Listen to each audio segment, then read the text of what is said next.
नमस्कार दोस्तों, मैं doctor Komal Bahl welcome to my YouTube channel Shri Ayurveda. आज के इस एपिसोड में, इस क्लास में मैं आपको पढ़ाने वाली हूँ अष्टांग हृदय सूत्रस्थान चैप्टर नंबर 9 यानी कि द्रव्य आदि विज्ञानीय, जिसमें हम द्रव्य के बारे में, द्रव्य की विशेषता के बारे में, उनके गुणों के बारे में, वीर्य विपाक के बारे में पढ़ेंगे। तो ओवरऑल कहने का मतलब है कि बहुत ही बेसिक चीजें हैं जो आपको ना कि एआईए पीजीटी एग्जाम के लिए बल्कि कोई भी आयुर्वेदिक कॉम्पिटिटिव एग्जाम के लिए ये चीजें पता होनी चाहिए। ये बेस ऑफ आयुर्वेद है जिसके बिना आप कोई भी कॉम्पिटिटिव एग्जाम जो है आपके लिए क्लियर करना मुश्किल हो जाता है। तो चलिए स्टार्ट करते हैं। चैप्टर नंबर 9 सूत्रस्थान अष्टांग हृदय द्रव्य आदि विज्ञानीय। तो द्रव्य आदि विज्ञानीय में सबसे पहले हम पढ़ेंगे द्रव्यों के गुण। ठीक है, अलग अलग टाइप्स के जो द्रव्य होते हैं, द्रव्य 5 होते हैं: पार्थिव, जलीय, आग्नेय, वायव्य एंड नाभस। तो इनमें गुण कौन कौन से होते हैं? बहुत ही बेसिक चीज़ है और बहुत बहुत बार लगभग हर साल इसमें से क्वेश्चन आता है। तो पार्थिव जो द्रव्य होते हैं, ठीक है, जिसमें जो पार्थिव द्रव्य है उसमें प्रधान गुण कौन से होते हैं? एक तो है संघात, दूसरा है उपचय, तीसरा है गौरव एंड चौथा है स्थैर्य। ये चार आपने मेनली अपने माइंड में रखने हैं: गौरव, स्थैर्य, संघात और उपचय। जलीय में स्नेहन, विष्यंदन, क्लेदन, प्रहलाद बंध, ये सारे द्रव्य होते हैं। ठीक है, जो स्निग्धता होती है वो जलीय में आपको मिलेगी: स्नेहन, विष्यंदन, क्लेद, प्रहलाद बंध। आग्नेय में कौन से गुण होते हैं? तो आभा, पाचन, वर्ण प्रकाश, दहा, ये आप गैस भी कर सकते हैं। वायव्य में वैशद्यता, विचरणशीलता, ग्लानि। ठीक है, ग्लानि भी देखिए इन्होंने वायव्य में लिखा है, तो आपको कंफ्यूजन हो सकता है कि ये जलीय में भी हो सकता है, बट जो ग्लानि है वो वायव्य में आपको मिलेगा। ठीक है, ग्लानि, विचरणशीलता और वैशद्यता। नाभस में लाघव करम देखिए लघुता वायु का भी गुण होता है, तो कई बार वायव्य द्रव्य के गुणों को पूछते हैं, उसमें लाघव कर्म भी बता सकते हैं ऑप्शन में। तो उसमें जो लाघव कर्म है वो नाभस में आएगा, वायव्य में नहीं आएगा, ये आपको ध्यान में रखना है। सौशीर्यता, खालीपन जो है वो नाभस में होता है। ठीक है, आकाश में मतलब। तो नाभस में सौशीर्यता और लाघव कर्म, ये दो वर्ड्स आपने की वर्ड्स हैं जो आपने याद रखने हैं।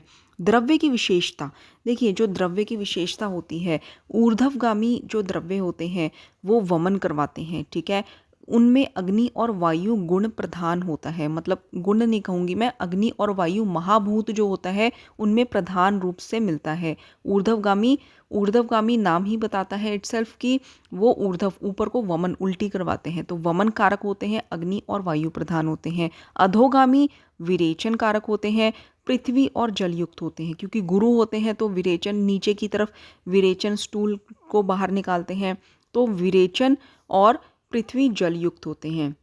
वीर्य का वर्णन, देखिए आचार्य चरक ने वीर्य के लिए क्या कहा है: वीर्य तत्क्रियते येन या क्रिया। ये जो लाइन है ना, ये आपको याद रखनी है, मतलब आप लिख के रख लीजिए अपनी जो आपकी सामने वाली वॉल है आपके रूम में, कि वीर्य। इसमें और भी जो है आपको मैं बताऊंगी थोड़ा डिटेल में चरक संहिता में, लेकिन अभी वीर्य के लिए आप ये लाइन लिख करके रख लीजिए, आपको रोज़ याद करनी है: वीर्य तत् क्रियते येन या क्रिया। ठीक है, वीर्य तत् क्रियते येन या क्रिया। ठीक है, जिससे कार्य होता है तो उसको वीर्य कहते हैं। वाग्भट जी ने द्विविध यानी कि 2 प्रकार का वीर्य भी बताया है, एंड अष्टविध 8 प्रकार का वीर्य भी माना है। ठीक है, दोनों का समर्थन किया है कि वीर्य द्विविध भी होता है और अष्टविध भी होता है। द्विविध वीर्य यानी कि शीत और उष्ण।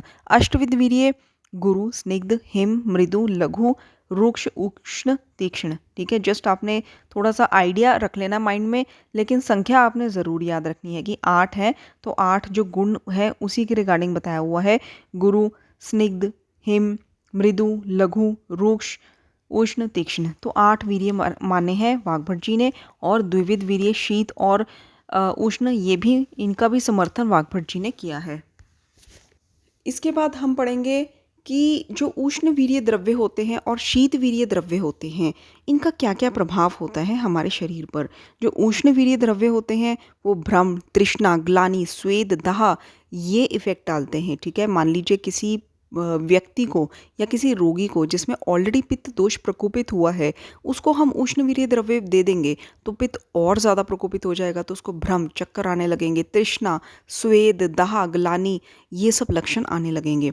शीतवीर्य द्रव्य जो होते हैं ये स्तंभन का कार्य करते हैं, जीवन देने वाले होते हैं, रक्त पित्त शामक होते हैं। ठीक है, इसको प्रैक्टिकली समझने की कोशिश कीजिए।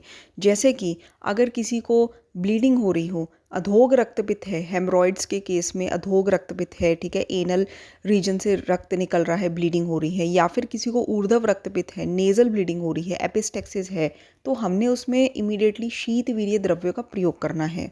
ठीक है, जो कि मतलब स्तंभन करेंगे, ब्लीडिंग को रोकेंगे और रक्तपित्त का शमन करेंगे। ठीक है, और रक्तपित्त का शमन करेंगे तो पेशेंट को भी रिलीफ मिलेगा कि मेरी ब्लीडिंग रुक गई है आपकी दवाई खाने से। ठीक है, और उसको जीवन देने वाले होंगे। तो इस तरह से इन चीज़ों को प्रैक्टिकली अगर आप समझेंगे तो ना सिर्फ कंसेप्ट आपके ब्रेन में अच्छे से बैठ जाएगा, ना सिर्फ आप एग्ज़ाम में टॉप करेंगे, बल्कि आप एक अच्छे क्लिनिशियन भी बनेंगे, अच्छे आयुर्वेदिक प्रैक्टिशनर भी बनेंगे। आपको एक्सीलेंस हासिल होगी अगर आप चीज़ों को इस तरह से प्रैक्टिकली समझेंगे। ठीक है, बाकी I will try my best कि आपको हर चीज़ प्रैक्टिकली समझाऊं। ठीक है, तो हमने शीतवीर्य द्रव्य का समझा कि ये स्तंभन करते हैं, किसी भी सिक्रेशंस को रोकने का कार्य करते हैं। तो मेनली सिक्रेशंस में हमारे पास ब्लीडिंग के पेशेंट्स आते हैं। ठीक है, और जीवन देने वाले होते हैं एंड रक्तपित्त शामक भी होते हैं। और इसके बाद है कि विपाक का वर्णन। विपाक के भेद जो है ये 3 बताए हैं। विपाक के भेद वाग्भट जी ने 3 बताए हैं। अभी से ही इनको अच्छे से लर्न करने की कोशिश कीजिए। ठीक है, मेरा एक लेक्चर 15-20 मिनट का ही होता है, इससे ज़्यादा रेयरली होता है। ठीक है, मेनली 15-20 मिनट का लेक्चर है, 2 बार भी सुन लेंगे 30 to 35 मिनट्स भी आप अगर डेली लगाएंगे तो आपको बहुत अच्छे से चीज़ें याद रहेंगी। अभी स्टेप वाइज कर लीजिए। अभी तो सिर्फ वाग्भट का ही हम पढ़ रहे हैं। ठीक है, तो वाग्भट का क्या सुजेशन है विपाक का, कि विपाक के भेद 3 हैं। आगे जाके चरक का अलग मत होगा, सुश्रुत का अलग मत होगा, और भी आचार्य जब हम जैसे कि हारित संहिता करेंगे, योग रत्नाकर करेंगे, शारंदर संहिता करेंगे, सबके अलग अलग सुजेशंस होंगे। तो सिलेबस जब इकट्ठा हो जाता है तो बहुत मुश्किल हो जाती है। ठीक है, हमें याद ही नहीं रहता कि किसने क्या बोला है। तो इसीलिए स्टेप वाइज अगर करेंगे, एक चीज़ याद अच्छे से हो जाएगी तो बाकी चीज़ें भी ईजिली लर्न होने लगेंगी। ठीक है, तो आप कितना भी बिजी हों, आपके लेक्चर्स में मानती हूँ कि पेंडिंग भी रह जाते हैं, लेकिन दोस्तों टाइम निकालिए, दिन में निकालिए, रात में निकालिए, सिर्फ 15 मिनट निकालिए तो आपको बहुत अच्छे से ये चीज़ें याद हो जाएंगी। ठीक है, एग्ज़ाम में टॉप करने के लिए डेली आधा घंटा भी निकाल लीजिए एक सब्जेक्ट के लिए, then that is more than sufficient. तो हम थे विपाक में। विपाक के 3 भेद वाग्भट जी ने बताए हैं। ठीक है, मधुर, अम्ल और कटु। अब मधुर और लवण रस का विपाक मधुर होता है, अम्ल रस का विपाक अम्ल होता है, कटु तिक्त कषाय का विपाक कटु होता है। ठीक है, प्रभाव क्या होता है? प्रभाव मतलब कि 2 द्रव्य जिनकी प्रॉपर्टीज़, जिनके गुण बिल्कुल सेम है, लेकिन एक का प्रभाव कुछ ऐसा है, मतलब एक में कुछ ऐसी अलग सा गुण है जो कि दूसरे में नहीं है। ठीक है, वो अलग जो गुण होता है वो उसका प्रभाव कहते हैं। ठीक है, तो इसीलिए दंती और चित्रक, ठीक है, दंती और चित्रक दोनों के गुण समान होने पर भी दंती विरेचक होती है और चित्रक जो है विरेचक नहीं होता है। नेक्स्ट है कि जैसे मृद्वीक और मधुक, ठीक है, दोनों फल समान होते हुए भी मृद्वीक जो है ये विरेचक होता है। घृत और दुग्ध समान होते हुए भी घृत अग्नि दीपक होता है। गोधूम, यव दोनों ही मधुर होते हैं, दोनों ही गुरु होते हैं, लेकिन गोधूम जो है मधुर और गुरु होने के कारण वात शामक होता है, लेकिन यव जो है मधुर भी है, गुरु भी है। कायदे से तो इसे वात शामक होना चाहिए, लेकिन यव जो है ये वात कारक होता है, वात को बढ़ाने वाला होता है। ठीक है, तो ये एग्जाम्पल्स थे। मत्स्य का मांस जो होता है, मछली का मांस और दुग्ध, इनको भी सेम बताया हुआ है, लेकिन मत्स्य मांस उष्ण होता है, दुग्ध जो है शीतवीर्य होता है। तो इस तरह से हमने प्रभाव पढ़ा कि 2 द्रव्य बिल्कुल सेम है, एक एक चीज़ सेम है, दोनों की एक एक गुण दोनों का सेम है, लेकिन एक में कुछ ऐसा अलग से गुण आएगा जो कि दूसरे में नहीं है, वो अलग वाला गुण जो है वो उसका प्रभाव कहलाता है।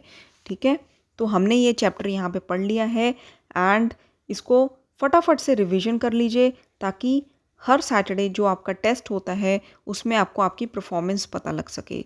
दोस्तों, मैं अपने तजुर्बे से कहती हूँ कि अगर आपकी परफॉर्मेंस सैटरडे वाले टेस्ट में बहुत अच्छी होती है तो आपका कॉन्फिडेंस आसमान छूने लगेगा। आपको खुद पे बिलीव होने लगेगा कि yes I can take top 10 rank in AIA PGT। ठीक है, I can appear in any Ayurvedic competitive exam. तो वो टेस्ट ज़रूर दीजिएगा एंड रोज़ लेक्चर जो हमारे 4 बजे आते हैं ज़रूर अटेंड कीजिएगा। धन्यवाद।